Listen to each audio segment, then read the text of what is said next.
Hi, I'm Scott Thornbury, and I'm a teacher trainer, and the author of An A to Z of ELT, Beyond the Sentence, and Uncovering Grammar. Welcome to this series of videos about real vocabulary.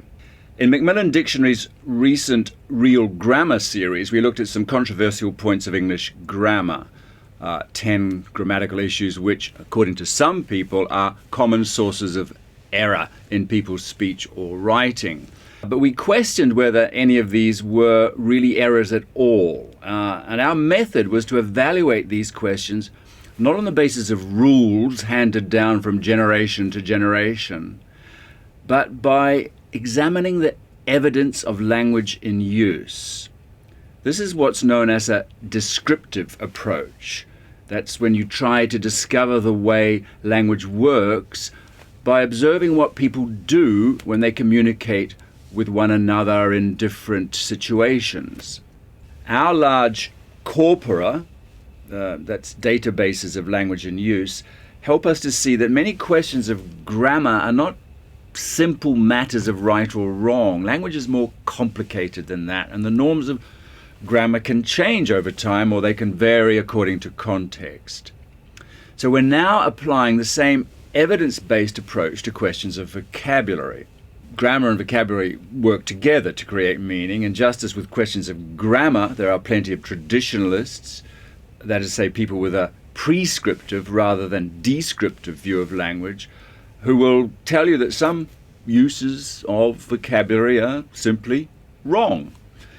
A familiar example is the use of the word hopefully.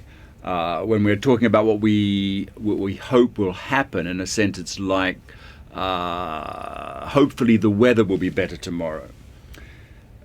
We call adverbs like this sentence adverbs because they affect the whole meaning of the sentence, of the complete sentence.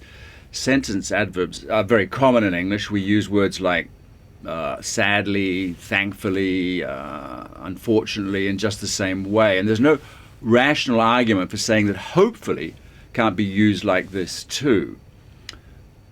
Yet there are numerous prescriptive guides to English usage which will tell you that this use of hopefully isn't acceptable. The linguistic evidence, however, tells a different story. And so in this Real Vocabulary series, we'll be looking at 10 other words or expressions which have frequently been criticized by traditionalists. We'll compare their claims with the evidence of language in use in order to decide whether these usages are acceptable or not. That's what this new series on Real Vocabulary is about. Thanks for watching, and I hope you enjoy the videos and find them useful.